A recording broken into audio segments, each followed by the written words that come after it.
Hello viewers, good evening. मैं Parvesh Chauhan, formally journalist, the Tribune Chandigarh.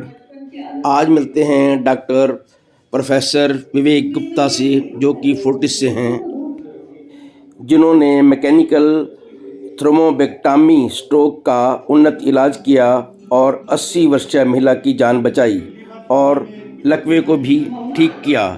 इससे संबंधित उन्होंने एक फिल्म दिखाई और मैकेनिकल थ्रोम्बोवेक्टॉमी के इलाज के बारे में भी बताया।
शरीर का एक तरफ से नम हो जाना, लकवा या पैरालिसिस, ये सब स्ट्रोक या ब्रेन अटैक के लक्षण हैं। सही समय पर सही अस्पताल ना पहुंच पाना जानलेवा हो सकता है। अपने आप को इस विषय में जागरूक रखें, क्योंकि आपके अनुभव को कभी भी आपकी जरूरत पड़ सकती है। कर वक्त की कदर अगर हम पिछले 5-7 साल छोड़ दे तो पिछले 40 सालों से पूरे वर्ल्ड में एक ड्रग थी जो कि शुरू के 4.5 घंटे तक ही दे सकते हैं। वो जो क्लॉट गया ब्रेन में उसको पिघला देती थी, डिसॉल्व कर देती थी। तो वो जो टाइम विंडो थी वो 4.5 घंटे की थी। और ये मुझे भी मालूम है, आप सबको भी मालूम है कि 4.5 घंटे में बीमारी को रिकॉग्नाइज करना, उसको डायग्नोज करना और ट्रीट करना with in 4.5 hours almost impossible. इसीलिए इवन इन डेवलप्ड कंट्रीज 2 से 3% स्ट्रोक के पेशेंट्स को ट्रीटमेंट मिल पाती थी, डेफिनेटिव ट्रीटमेंट। और हमारे कंट्री में उसका रेशो, उसकी परसेंटेज 1% से भी कम। लेकिन जो न्यू टेक्निक आई है उसको हम 24 आवर्स तक पेशेंट को ट्रीट कर सकते हैं। वो नई ट्रीटमेंट क्या है? अब हम बात करें कि ब्रेन में क्लॉट है, तो कितना अच्छा हो कि हम उस क्लॉट को पकड़ के फिजिकली निकाल सकें। तो सुनने में तो आसान है, लेकिन उसके लिए ब्रेन खोलना पड़ेगा, अंदर जाना पड़ेगा, क्लॉट निकालना पड़ेगा। सो इसलिए ये नहीं करते थे।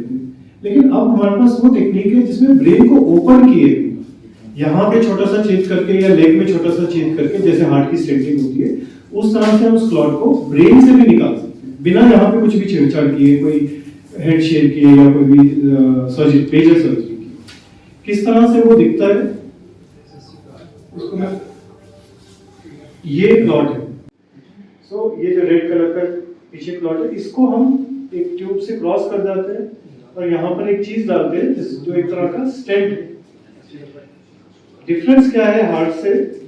ये स्टेंट लेके आते हैं यहाँ पे और ये ट्यूब को हटा के स्टेंट को इस क्लॉट के ऊपर ओपन करते हैं इस तरह से। ये काफी बड़े जूम करके बनाया गया, क्योंकि बहुत ही पतली चीजें या बहुत ही बारीक चीजें हैं। एक बार स्टेंट खोल दिया तो इसके थ्रू ये चैनल बन गया, यहाँ पे फ्लो जाता है, लेकिन क्लॉट अभी भी अंदर है। सो ये जो स्टेंट है इसकी एक खासियत है कि वो इस क्लॉट को ट्रैप कर लेता है और इसको हम पुल आउट कर सकते हैं। ये अंदर नहीं छोड़ते, स्टेंट को अंदर नहीं छोड़ते। एक बार स्टेंट डाल दिया, क्लॉट को उससे पकड़ लिया, चैनल क्रिएट कर लिया, इस तरह से you can pull it. So technically it is very simple, है ये बहुत हाई एंड सर्जरी, जल्दी क्लॉट निकलेगा उतना बेटर पेशेंट को रिकवरी मिलेगा। जिस पेशेंट की मैं आपको इमेजेस दिखा रहा हूँ, ये 19 साल का पेशेंट है।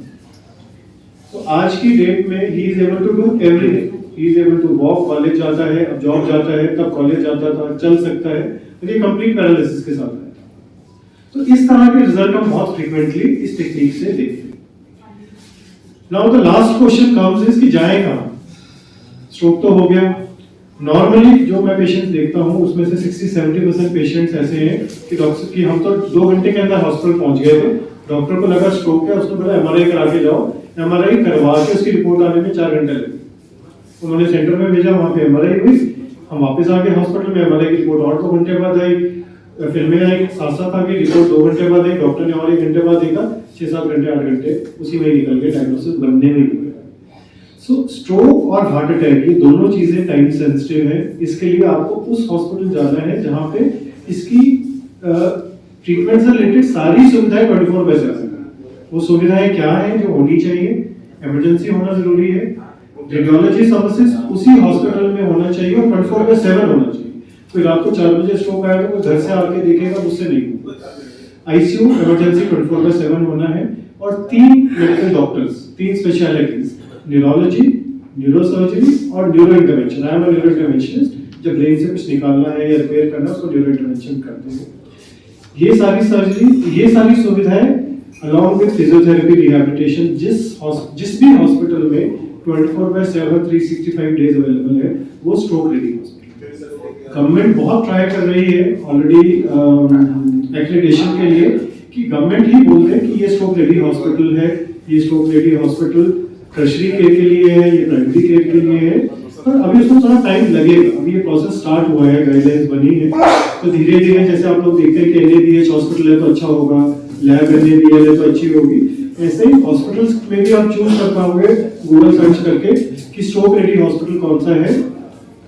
हर कोई बोलेगा हम स्ट्रोक रेडी है, हर हॉस्पिटल बोलेगा स्ट्रोक रेडी है, पर इस इंफॉर्मेशन से आप खुद ही डिसाइड कर पाओगे स्ट्रोक रेडी है कि नहीं। गवर्नमेंट एक्रेडिटेशन या जो जैसे आईएसआई एक्रेडिटेशन होती है, उस तरह की इंडियन एसोसिएशंस की एक्रेडिटेशन जल्दी आने वाले सालों में हॉस्पिटल्स में होगी। So these are the points which I wanted to discuss. Salient points, किस चीज के बारे में बात कर रहे हैं? ब्रेन स्ट्रोक या ब्रेन अटैक या स्ट्रोक। नया क्या है? मैकेनिकल थ्रोम्बेक्टमी नई ट्रीटमेंट है। डिफरेंस क्या है? पहले 4-4.5 घंटे तक कर सकते थे, अब 24 घंटे तक कर सकते हैं। कहाँ जाना है? Any hospital. मैं ये नहीं कहूँगा छोटे सा, जरूरी नहीं। Stroke is important, treatment is important, hospital is secondary. So any hospital जो स्ट्रोक रेडी है, क्या क्यों स्ट्रोक रेडी है? ये 5-7 सुविधाएं, ये 3-4 तरह के डॉक्टर, जहाँ छत के नीचे, एक छत के नीचे 24/7 अवेलेबल है, वहां जाना है। Last thing, costly treatment. Anywhere in surgery between 5 to 6 lakh 7 lakh तक भी लगते हैं। सो हमारी जो कंट्री है, रात को 2 बजे 3 बजे इतना सारा पैसा लेके कोई नहीं चलता हॉस्पिटल, किसी को पता नहीं है क्या हो रहा है, तो हॉस्पिटल पहले पहुंचना प्रायोरिटी है।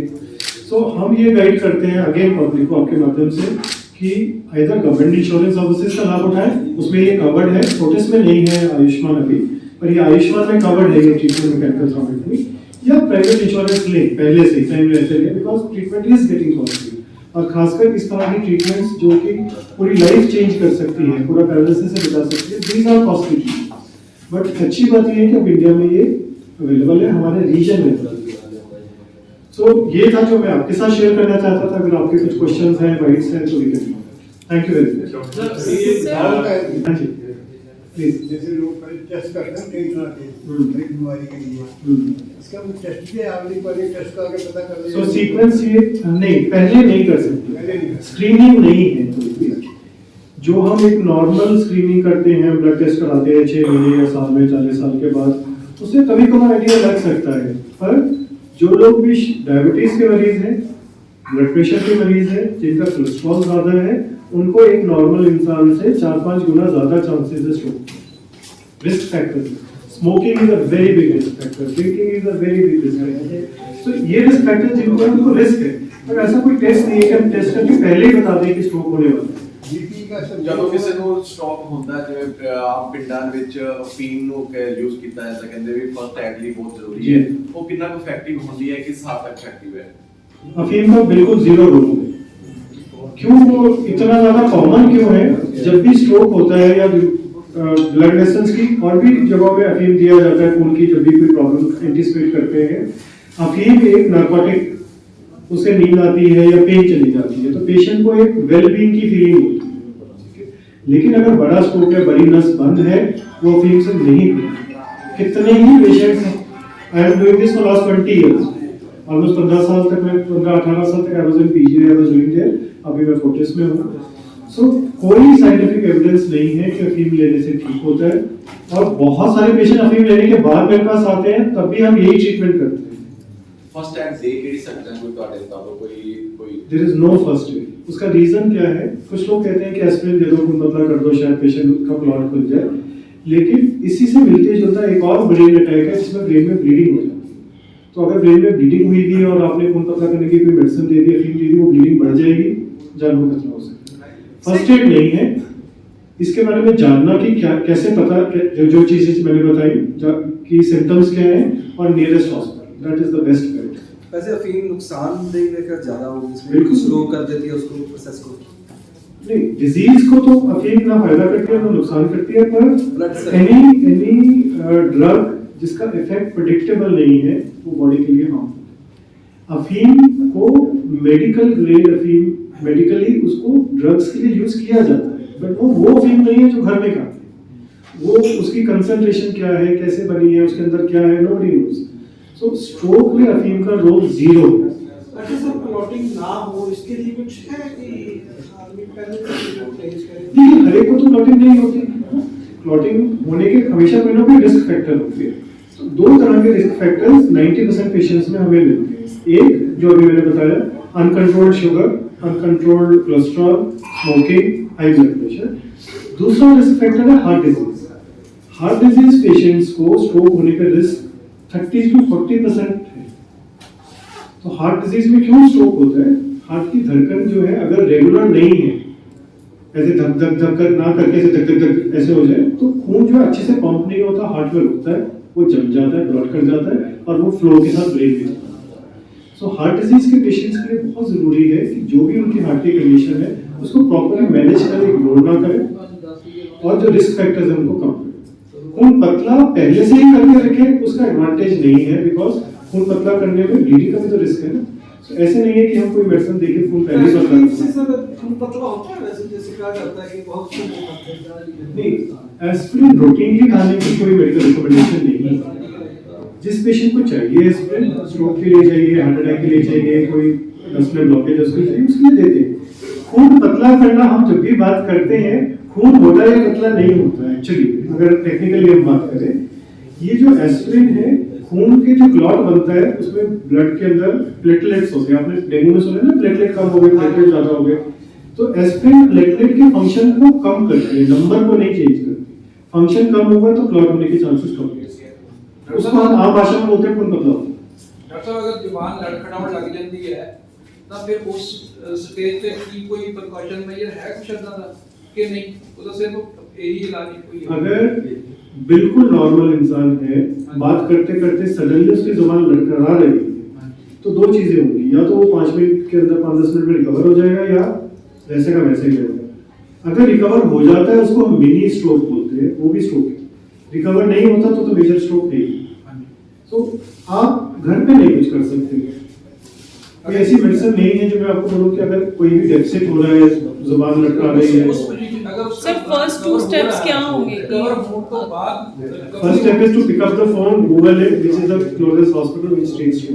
There is no primary. अगर वो रिकवर हो रहा है, जुबान लड़खड़ाने रिकवर हो रही है, तो फिर उसका भी ट्रीटमेंट उसका नहीं, वही वो जो मिनी स्ट्रोक है, अगर अपने आप रिकवर हो गया, बाजू नहीं चल रही, 5 मिनट में अपने आप ठीक हो गई, जुबान लटका रही अपने आप ठीक हो गई, that is a warning stroke. That means के अंदर कुछ तो गड़बड़ है, लेकिन बॉडी ने उसको कंट्रोल कर लिया। उस केसेस में हम सीटी और एमआरआई करके, ब्लड टेस्ट करके एक बार, एंड हार्ट की स्क्रीनिंग करके एक बार इंश्योर करते हैं कि अंदर सब कुछ ठीक ठाक है। आज हमने ये प्रेस मीटिंग बुलाई है स्ट्रोक बीमारी के बारे में बात करने के लिए। स्ट्रोक या ब्रेन अटैक एक ऐसी बीमारी है जिसमें ब्रेन में क्लॉट चला जाता है और ब्रेन की ब्लड सप्लाई बंद हो जाती है।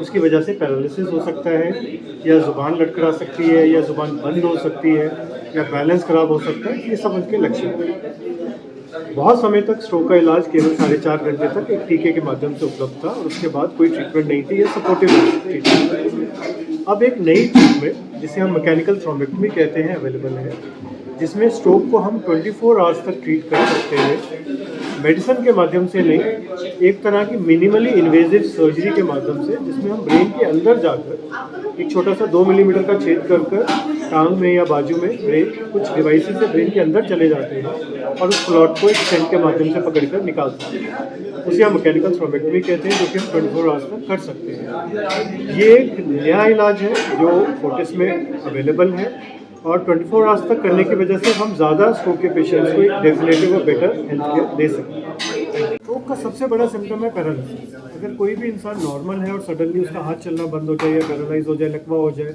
टांग में लकवा हो जाए, मुंह टेढ़ा हो जाए, जबान लड़खड़ाने लगे, ये सारे के सारे स्ट्रोक के लक्षण हैं। बैलेंस खराब हो जाए।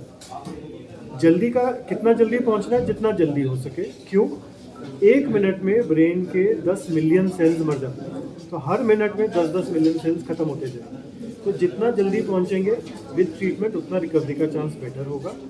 आउटर लिमिट 24 घंटे है। 24 घंटे के बाद अगर आप पहुंच भी जाएंगे तो भी हम ये जो ट्रीटमेंट्स हैं स्ट्रोक की, थ्रोम्बोलिसिस या थ्रोम्बेक्टमी, वो नहीं दे पाएंगे। तो जितना जल्दी हो सके उतना बेहतर।